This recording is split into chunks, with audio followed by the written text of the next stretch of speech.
Hello guys, welcome to economic classes. Economic growth and international trade इस paper के very short questions आपको समझाए जा रहे हैं। स्टार्ट करते हैं। उद्योगों के विविधीकरण का तर्क सर्वप्रथम किसके द्वारा दिया गया था? प्रोफेसर फ्रेडरिक लिस्ट के द्वारा उद्योगों के विविधीकरण का तर्क सर्वप्रथम दिया गया था। उन्होंने बताया कि किसी भी एक उद्योग के फेल होने पर अर्थव्यवस्था का ठप होने का भय रहता है, इसलिए उद्योगों का विविधीकरण कराया जाना चाहिए। सुरक्षा की दृष्टि से भी जरूरी है कि उद्योगों का विकसित होना जरूरी है और देश में जो भी उपलब्ध संसाधन सभी का पूरी तरह से यूज भी हो जाता है और देश की अर्थव्यवस्था भी आत्मनिर्भर हो जाती है, इसलिए उद्योगों का विविधीकरण किया जाना चाहिए। नेक्स्ट, देश के संतुलित आर्थिक विकास के लिए विभिन्न प्रकार के उद्योगों का विकास करना आवश्यक है। केवल कुछ ही उद्योगों पर निर्भर रहना आर्थिक व सुरक्षा दोनों ही दृष्टियों से हानिकारक होता है। यह परिभाषा दी गई है प्रोफेसर फ्रेडरिक लिस्ट के द्वारा। नेक्स्ट, शिशु का पालन करो, बालक की रक्षा करें और युवक को स्वतंत्र छोड़ दें। यह परिभाषा दी गई है प्रोफेसर हेबलर के द्वारा।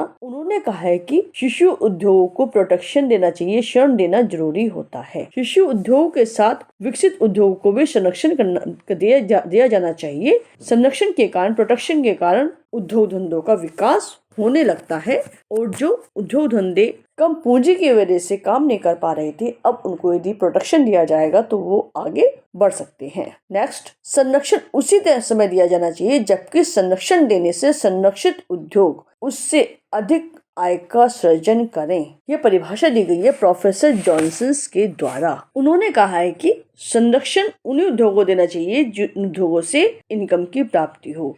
बेकार पड़े उन उद्योग धंधों को प्रोटेक्शन नहीं देना चाहिए जिनको देने पर किसी भी तरह की विकास की बात न हो पाए, लोगों को रोजगार न मिल पाए। तो इसलिए ऐसे उद्योग धंधों को संरक्षण नहीं देना चाहिए जिनसे कुछ भी लागत हो, कुछ भी प्रॉफिट की बात नहीं हो पा रही है। नेक्स्ट, जर्मनी ने अपने देश में संरक्षण की नीति को अपनाने पर बल दिया था। ये बात कही गई है प्रोफेसर फ्रेडरिक लिस्ट के द्वारा। नेक्स्ट, शिशु उद्योग का तर्क सर्वप्रथम किसके द्वारा प्रस्तुत किया गया था? शिशु उद्योग तर्क यानी कि इन्फेंट इंडस्ट्री आर्ग्यूमेंट 1871 में अलेक्जेंडर हैमिल्टन के द्वारा प्रस्तुत किया गया था। उन्होंने बताया था कि इकोनॉमिक कंडीशन से वर्ल्ड के सभी कंट्रीज एक समान कंडीशन में नहीं होती हैं। कुछ कंट्रीज औद्योगिक क्षेत्र में काफी डेवलप्ड होती हैं जबकि कुछ बहुत ज्यादा पिछड़ी हुई रह जाती हैं।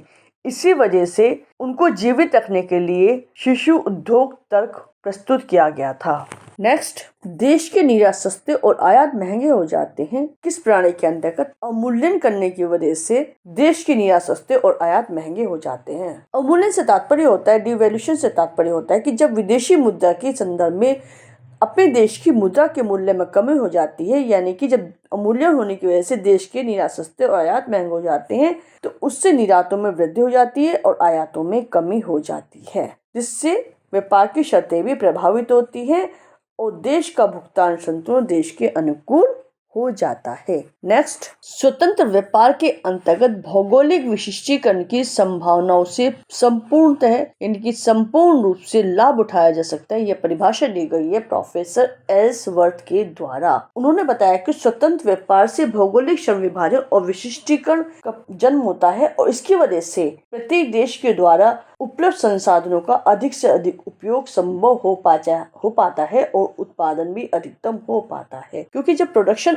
ज्यादा होगा तो लोगों के रोजगार की प्राप्ति होती है और इसकी वजह से देश की इकोनॉमिक कंडीशन भी अच्छी होती चली जाती है। नेक्स्ट, अवमूल्यन से तात्पर्य है विदेशी मुद्रा के संदर्भ में देश की मुद्रा के मूल्य में कमी होना। नेक्स्ट, तटकर लगने से व्यापार की शर्तों पर पड़ने वाले प्रभाव को देखा जाता है मार्शल एजवर्थ के प्रस्ताव वक्र के द्वारा।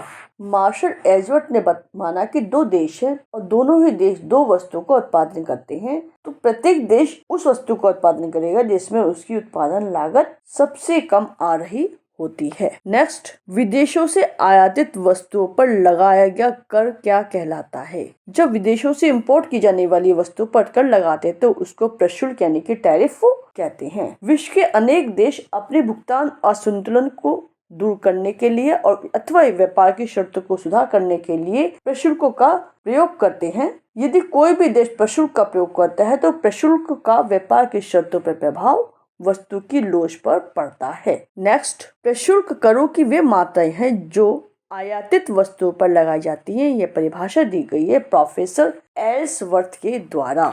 उन्होंने बताया है कि विदेशों से आने वाले माल पर वस्तुओं पर टैक्स लगाया जाता है, टैरिफ लगाया जाता है। सामान्यतः निर्यात कर जो होता है वो कच्चे माल पर लगाया जाता है और कच्चे माल के बाहर जाने पर रोक लगाने के लिए भी इनका प्रयोग किया जाता है। कहने का मतलब है कि किसी भी देश के लिए अपने देश की उद्योग धंधों को प्रोटेक्शन देने के लिए प्रशुल्क का यूज किया जाता है, टैरिफ का यूज किया जाता है। नेक्स्ट, आयात अभ्यंश के अंतर्गत आयात की जाने वाली वस्तु की निर्यातित मात्रा जो निर्धारित मात्रा है उससे अधिक आयात नहीं किया जा सकता। यह परिभाषा दी गई है प्रोफेसर हैबरल के द्वारा। अधिकतर राष्ट्र अपने व्यापार की मात्रा में नियंत्रण करने के लिए अभ्यंश यानी कि कोटे का यूज करते हैं।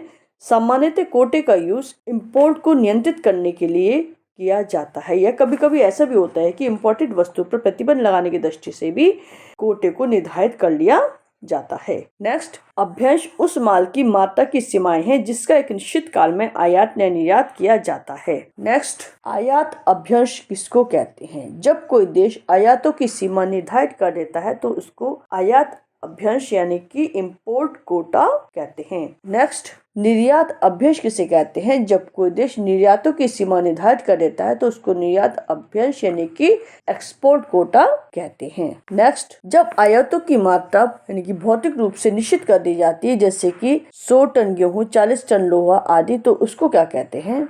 उसको प्रत्यक्ष अभ्यंश यानी कि डायरेक्ट कोटा कहते हैं। आयातों को नियंत्रित करने के लिए ऐसा किया जाता है। नेक्स्ट, जब आयातों के मूल्य में मात्रा निर्धारित कर दी जाती है मौद्रिक रूप से, तो जैसे कि 1000 रुपए का आयात, तो उसको अप्रत्यक्ष अभ्यंश यानी कि इनडायरेक्ट कोटा कहते हैं। इस तरह का कोटा इसलिए निर्धारित किया जाता है जिससे कि भुगतान असंतुलन की स्थिति को सुधारा जा सके और विलासिता या अनावश्यक वस्तुओं के आयातों पर प्रतिबंध लगाया जा सके, इसलिए कोटे को निर्धारित किया जाता है। नेक्स्ट, ऐसे देशों का समूह जो एक दूसरे के व्यापार पर से समस्त प्रशुल्क को हटा लेते हैं वह कहलाता है स्वतंत्र व्यापार। स्वतंत्र व्यापार से अभिप्राय होता है कि जिसके अंतर्गत वस्तु के एक्सपोर्ट और इंपोर्ट पर कोई भी डायरेक्ट या इनडायरेक्ट प्रतिबंध नहीं लगाया जाता है और इस अवस्था में इंटरनेशनल ट्रेड बिल्कुल फ्री हो जाता है। अब वस्तु को एक कंट्री से दूसरी कंट्री में आराम से भेजा जा सकता है। नेक्स्ट, आर्थिक एकीकरण का पूर्ण विकसित रूप क्या कहलाता है? आर्थिक एकीकरण का पूर्ण विकसित रूप साझा बाजार यानी कि कॉमन मार्केट कहलाता है। कॉमन मार्केट के अंतर्गत आर्थिक एकीकरण का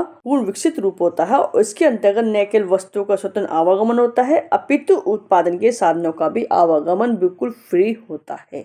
नेक्स्ट, 1930 की महामंदी के पश्चात संसार के अनेक देशों ने अपनी आर्थिक स्थिति को सुधारने और भुगतान असंतुलन को दूर करने के लिए किस प्रणाली को अपनाया था? सभी कंट्रियों ने अभ्यंश प्रणाली को अपनाया था क्योंकि सभी कंट्रियों के दृष्टि में भुगतान असंतुलन को दूर करने के लिए और अपनी देनदारी को नियंत्रित करने के लिए अभ्यंश बहुत अधिक प्रभावी होता है। नेक्स्ट, सीमा संघ सिद्धांत के मुख्य प्रतिपादक कौन कौन हैं? प्रोफेसर मीट, प्रोफेसर वाइनर सीमा संघ सिद्धांत के मुख्य प्रतिपादक हैं। सीमा संघ सिद्धांत के निर्माण में प्रशुल्क ढांचे में परिवर्तन होता है और अंतर्राष्ट्रीय व्यापार के भेदभावपूर्ण व्यवहार की नीति शुरू हो जाती है और सीमा संघ का सिद्धांत जो होता है वो व्यापार में भेदभाव नीति का सिद्धांत भी कहा जाता है। नेक्स्ट, वस्तुओं को विदेशी बाजार में उत्पादन से भी कम कीमत पर बेचना कहलाता है राशिपातन।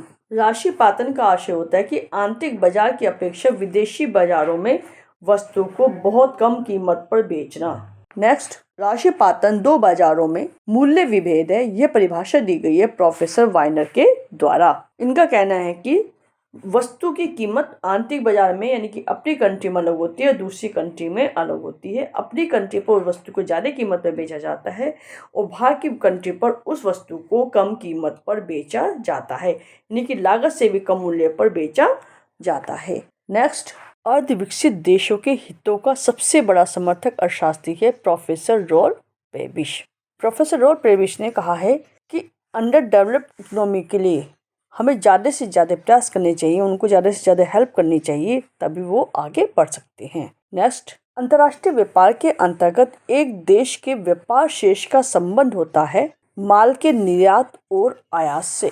अंतर्राष्ट्रीय व्यापार से आशय होता है कि विभिन्न देशों के बीच वस्तु और सेवाओं का क्रय विक्रय किस प्रकार से हो रहा है, इसी को विदेशी व्यापार की कहते हैं। नेक्स्ट, जब कोई भी देश प्रशुल्क लगाता है तो उसका क्या परिणाम होता है। जब कोई भी देश प्रशुल्क लगाता है यानी कि टैरिफ लगाता है तो उसकी वजह से व्यापार की मात्रा घटती है और देश की व्यापार शर्तों में सुधार होता है, क्योंकि जो टैरिफ लगाया जाता है विदेशों से आने वाली वस्तुओं पर लगाया जाता है और देश से बाहर जाने वाली वस्तुओं पर भी यह लगाया जाता है।